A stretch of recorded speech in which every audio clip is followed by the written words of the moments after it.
Bom dia outra vez. Hoje é segunda-feira, nós vamos dar sequência àquele assunto que nós começamos ontem sobre a questão dos sacrifícios.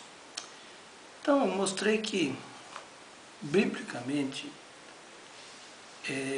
a questão do sacrifício ficava relegado a pessoa oferecer assim, pelo menos no início, espontaneamente, como que um atrativo, um agrado para com Deus, alguma coisa que era dele e que espontaneamente ele dispunha, não esperando que Deus lhe desse alguma coisa em troca, simplesmente oferecia a Deus com alegria, com prazer, porque isso é o que estava dentro do coração dele. Ele fazia isso na presença do Senhor. Quer dizer, falei sobre a viúva pobre que deu as suas moedas, em relação àqueles grandes homens que vinham ali e ofereciam grandes somas de dinheiro, com que objetivo? Simplesmente chamar a atenção das pessoas para aquilo que estavam fazendo. Chamava a atenção de Deus também, mas Deus falava assim, eu não tenho nada que ver com esse negócio, nem quero. Enfim, depois, com o passar dos tempos, o sacrifício ele fica relegado a uma substituição entre aquilo que o homem fazia no pecado em relação a aplacar a ira de Deus com relação àquele mesmo pecado. Porque Deus já advertira a Caim lá atrás, cuidado com o pecado, não deixe que ele te domine. Esse é um grande problema muito sério, deixar ser dominado pelo pecado, isso é horrível. E a bem da verdade a gente percebe hoje que pecado é uma coisa que não tem sido falado tanto contra ele, principalmente dentro das nossas igrejas. Afinal, o que é pecado? Pecado é errar o alvo. Pecado é ir contra a vontade de Deus. Pecado é fazer aquilo que Deus não quer que façamos. Isso é pecado. Então, como que eles faziam aquilo? Pegavam um animal, geralmente macho, até 1 ano de idade, sem nenhum defeito, e ofereciam no altar de sacrifício. Era uma vida em substituição a outra vida. Mesmo porque, se nós olharmos lá para Hebreus, nós vamos ver que sem derramamento de sangue não pode existir remissão de pecados. Ou seja, já que era substitutivo, eu vou colocar um animal no altar, vou dar a vida dele como resgate pela minha vida que está em pecado diante de Deus. Então Deus falou assim, antes que tudo existisse, porque na sua divina sabedoria, ele sabia que isso ia acontecer, ele disse, vamos fazer o seguinte, vamos um único sacrifício. Quem? O Cordeiro de Deus que tira o pecado do mundo, Jesus. Que nasceu de Maria, até nisso ele precisou de uma mãe, o concurso material, para poder vir à luz e dar a sua vida em substituição à nossa, à minha vida, à sua vida, à nossa vida. E é isso que nós precisamos levar em consideração sobre a questão dos sacrifícios. No Novo Testamento, ontem eu até cometi um engano quando eu falava sobre a questão do sacrifício ter a sua origem no Velho Testamento, eu falei inadvertidamente que foi no Novo Testamento, eu estava ficando já meio cansado com esse negócio que está acontecendo dentro da igreja e a gente acaba trocando os testamentos aí. Foi no Velho Testamento que tem origem a questão do sacrifício. Nos dias atuais, os sacrifícios ainda existem? Sim, existem.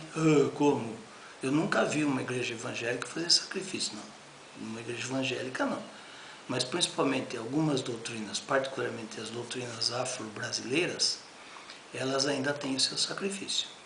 Alguém está num cargo subalterno, quer ganhar um cargo maior dentro da empresa, vai ao pai de santo, faz um acerto com ele, ele leva a lide, a causa, à entidade, e a entidade exige alguma coisa em troca, uma galinha, um carneiro, enfim, que é sacrificado, é oferecido à entidade, então existe aquela troca. A pessoa muitas vezes é mandada embora e ele é promovido no lugar daquela pessoa dentro da empresa onde ele está trabalhando e para o cargo ao qual ele estava querendo ocupar. Isso existe.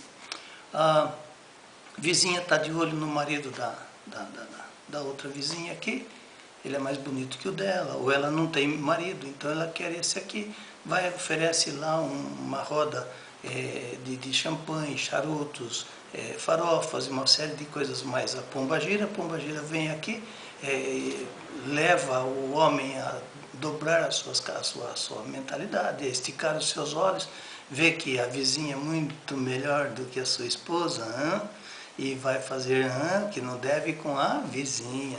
Isso existe. Eu não estou falando bobagem, eu sei, eu conheço. Satanás é astuto.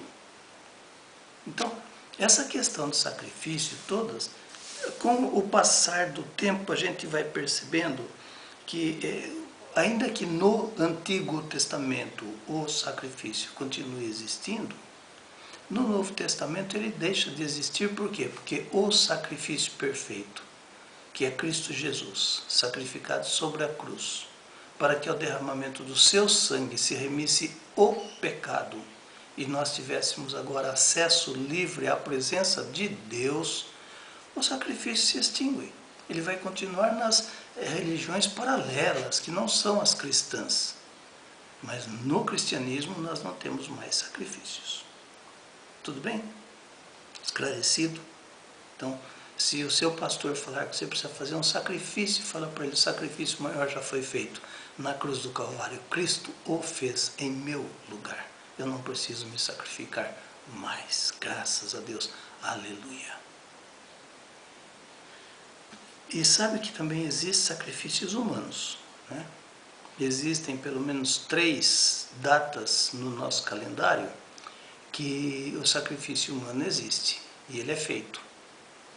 Geralmente são meninas, virgens, entre 10 e 11 anos, que têm o peito aberto, arrancado o coração, o sangue colhido em taças, e esse sangue é bebido pelos sacerdotes e sacerdotisas. Satanismo. Não dá risada não. Não dá risada não, porque isso existe sim. Faz mais de 13 anos que eu estudo o satanismo. Eu não estou aqui falando besteira, não estou aqui fazendo gracinha, estou falando verdade. Senão, como é que você explica que 3, 4 meses antes da data de 31 de outubro... mas 31 de outubro é a comemoração do dia da Reforma. Sim, mas também é o dia de Halloween. Mas Halloween é uma cultura americana disseminada nas escolas de inglês. Não, não é não. Vai estudar isso aí, volte aos celtas.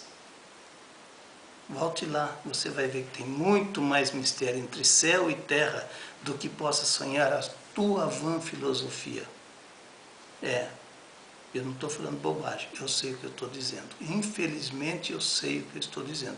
3, 4, 2 meses antes do dia de Halloween, quais são as notícias que nós vemos na televisão? Saiu para a escola e desapareceu. Foi comprar doce com a coleguinha e sumiu. Estava não sei na onde, foi dormir na casa da colega e desapareceu. Por que desapareceu? Foi achado depois? Não, nunca mais será achado. Nunca mais essas pessoas que sumiram nestas condições serão encontradas, lamentavelmente. E nós aí, brincando de cultinho, aleluia, aleluia, aleluia, e pregando bobagem no púlpito, fazendo do púlpito um local de autoajuda, sermãozinho de autoajuda, sem vergonha, cunha com açúcar, enquanto que as hostes do inimigo estão aí avançando sobre a igreja, derrotando o reino de Deus. O reino de Deus não vai ser derrotado nunca, né? A gente vê lá a batalha do Armagedon, né?